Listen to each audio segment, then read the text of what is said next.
what's up? It's Andrea and I'm back with another video. Hey guys, I am going to be talking about the 3 units that I feel like a lot of people, more than likely post-graduation, they want to become a part of, they want to work in. But I find myself getting a lot of questions about these 3 different units and everybody just wanting to know, okay, pretty much what's the difference between the 3. So in today's video, I'm going to try to compare the units at a very surface level so you guys can kind of get an idea of the differences between the 3. All right, so I'm just gonna go ahead and jump straight into it. And I'm just gonna explain it in the order that which the mother would basically go in throughout her laboring process in the hospital. So of course, we're gonna start off in L&D, and then, you know, in some circumstances, baby does have to go into NICU, so then we'll kind of discuss NICU a little bit, and then we'll head on over into talking into mother baby and or postpartum. But yeah, let's just jump straight into it. And again, guys, I just want to reiterate, this is very surface level of explaining. Of course, I'm not gonna go too far in depth. Another little disclaimer is that obviously I don't work in labor and delivery and I don't work in mother baby. I do flow over to mother baby sometimes. However, I don't know every single little thing that they do. And of course, the NICU that I work in is probably different from thousands of NICUs that are across the world. Obviously, we all do it differently, but I just want to touch on the surface level. All right, so starting off in L&D. So cool. Sometimes you're gonna get moms that come in for induction of labor, a scheduled C-section, but you also have moms who drop in labor. You have moms that drop in and have to have emergency sections.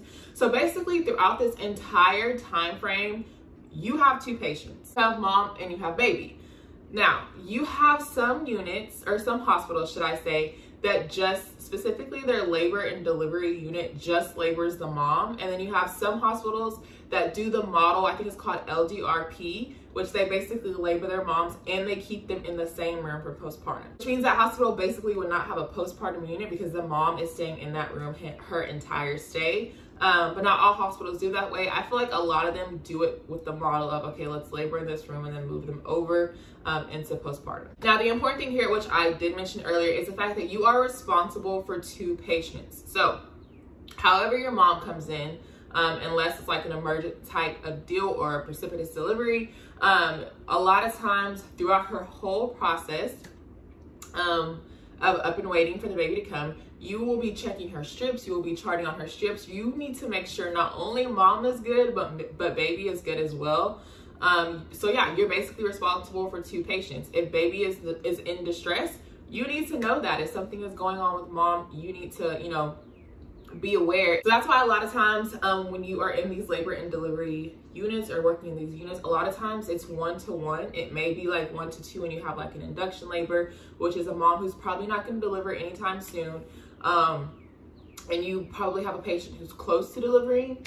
But a lot of times it's probably just 1-to-1 because it is really important to know that you need to, you know, be alert and keep track of both patients, both mom and baby. So yeah, basically your responsibility is to labor this mom, be it for C-section, be it for labor. You are responsible for getting this baby out in the safest way possible. So I can say that at some hospitals, which my hospital pretty much in particular, so of course when it's time for baby to come out, you are responsible. Your mom's nurse. And I know at my hospital sometimes what we used to do is we used to have like a roll call transition nurses, and these are the nurses that would catch the baby and basically transition the baby out. Now we used to be responsible for that in the NICU, but we're really not responsible for that anymore.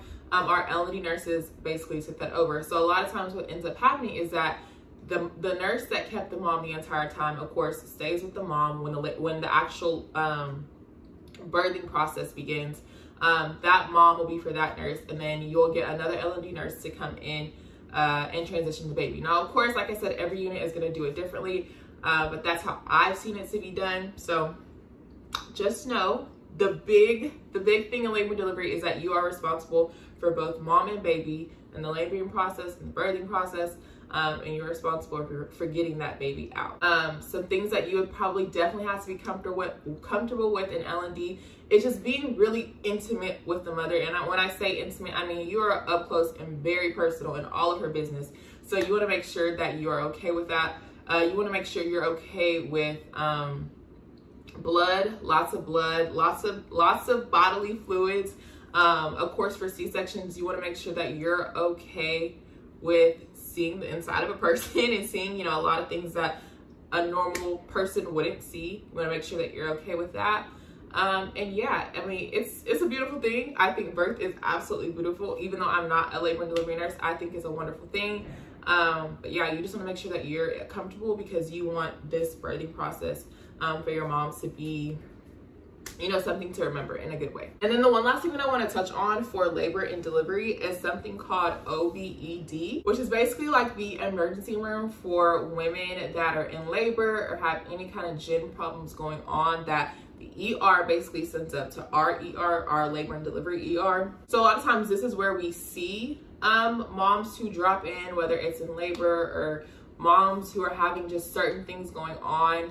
Maybe they're like 16 weeks pregnant and they're having a UTI. They'll get sent up to our OBED. So I think that's something that maybe if you're really interested in the fast-paced, like triaging type, OBED may be for you, because it's very similar to ER. It's just that your patient population is gonna be majority pregnant women, or pregnant women who already given birth. Like sometimes we have pregnant women, or not pregnant, we have women come in who have already given birth, but they're having like these symptoms that, you know, they weren't having before. And a lot of times it's related to, you know, their birth. So yeah, I mean, I think that's a great place if you really love triaging. I know our labor and delivery unit, they kind of circulate in and out. So like they'll do labor and delivery, and then they'll, you know, get some time in OBED, and then, you know, it's just basically like a circulating process. But that's just something that I definitely want to point out. If you like the fast-paced triaging, like having to critically think, you know, on your toes, OBED may be really good for you. All right, and then of course, NICU. NICU, my home.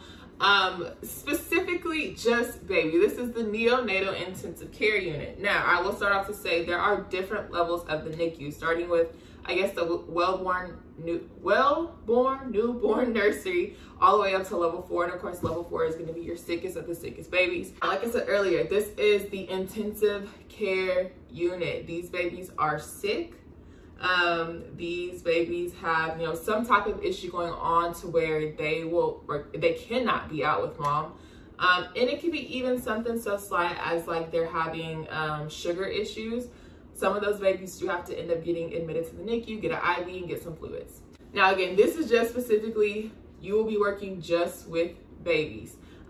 Yes, you will have some parent interaction, and a lot of that interaction has to do with a lot of education. But of course, you will not be dealing with mom. Like the mom is not your patient at any point in time in the NICU. A lot of times I guess you can have a one-to-one. It could be just you and your baby. It could even go up to 1 to 4 if you have like 4 different feeder growers, which are basically babies who just need to eat and grow. You can have up to 4 of those. But it really just all depends on the acuity of your patient. And I can say too, and I think this goes for any unit, there are going to be some, I guess, not so great things. Yes, birth is an amazing thing. Having a baby come into this world is an amazing thing. It's a beautiful thing. But there's also circumstances where like things can get really sad, and social work is involved. CPS is involved. So you guys have to kind of like mentally prepare yourself for that. Like if you're not used to that type of stuff, like, I don't know, if you've never really heard of anything, or like just some of the cases that could happen, but you know you want to work in this field, kind of educate yourself and just kind of, you know, have an understanding of what to expect, or, you know, some of the cases that you may see when CPS and social work is involved. But yeah, the NICU is a wonderful place to work if you love babies, whether they are sick. If that doesn't bother you too much, then the NICU is a wonderful place to work, a wonderful place to learn. There are so many things to learn.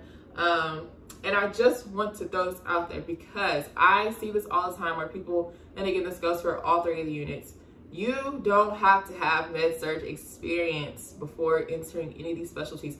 Any specialty for that matter, you don't have to have it. So yeah, I just wanted to throw that out there because I feel like that's a little nursing myth that is just like being thrown around. That's not the truth. If you can secure you a job in one of these specialties, I say go for it. But yeah, so that was pretty much NICU in a nutshell. Just knowing that you're working with sick and premature babies, it's not as, you know, I don't know how to explain it. I feel like a lot of times people think NICU nurses are sitting there feeding babies, and that's not the truth whatsoever. These babies can be really, really sick, and it can be really, really sad, and they can be extremely premature. So yeah, I think I saw a baby one time. We had a baby one time that was 530 grams.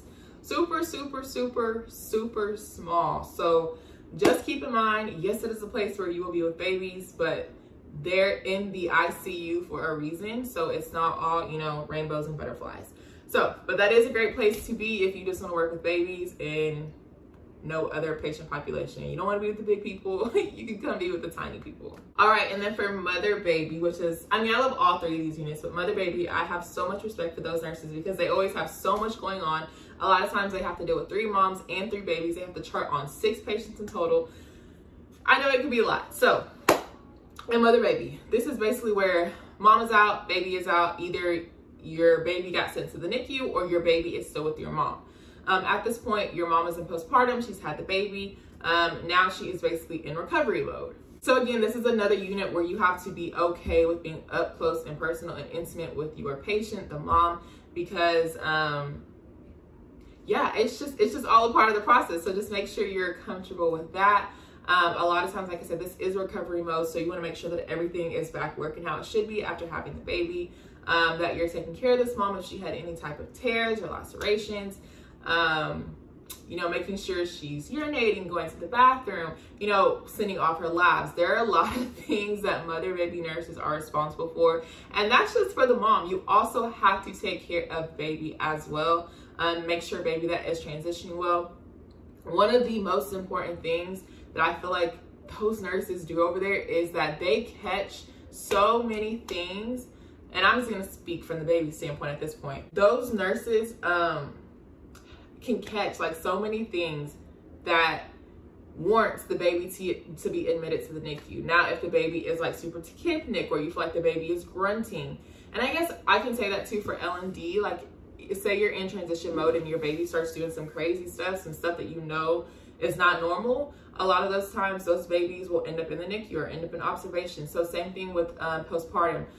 You really have to be alert, and you really have to know what is normal and abnormal. If your baby starts grunting, retracting, nasal flaring, a lot of times that warrants for a NICU consult. So you really have to be on your toes because you are responsible for 2 very different patient populations. You have a mother who is an adult, and you have a baby who is a baby. So you need to make sure that you are very alert.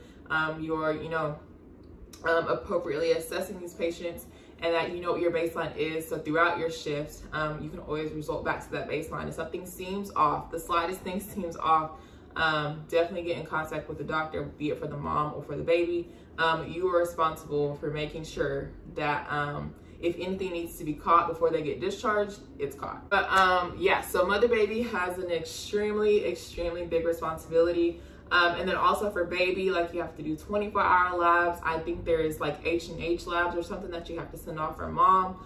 You have to do a lot in mother baby, but it is a good, wonderful unit to work in if you want to work with mom and baby, but you don't necessarily want to do the whole laboring process. If you want to do the recovery mode, that is the perfect place for you to be. Guys, I don't want to make this video too long. I am really hoping and praying that I kind of gave you guys some type of understanding, maybe like a better understanding of what the difference is between the 3 units.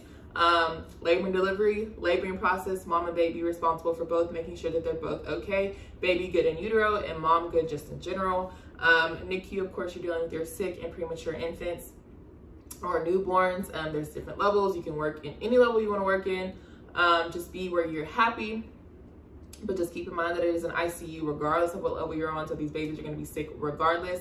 They're going to have some type of issue going on. That's why they're in the NICU, because if not, they'd be out there with their mom. And then in postpartum, you are recovering these moms, and you are responsible for both mom and baby, and just being very alert and just knowing what your baseline is, so to make sure that your patients are both okay. I hope you guys found this video helpful. If you know you want to be any 3 of these nurses, definitely go for it. You got this. They are both all 3 wonderful places to work in. And the good thing about it is that we're all super close because we all have to work together. We're an entire team. It doesn't matter what unit you work on. We are a team. We have to work together because it is a process. So I hope you guys found this video helpful. Definitely give it a thumbs up if you did. Consider subscribing if you aren't already. And I will see you guys in the next video.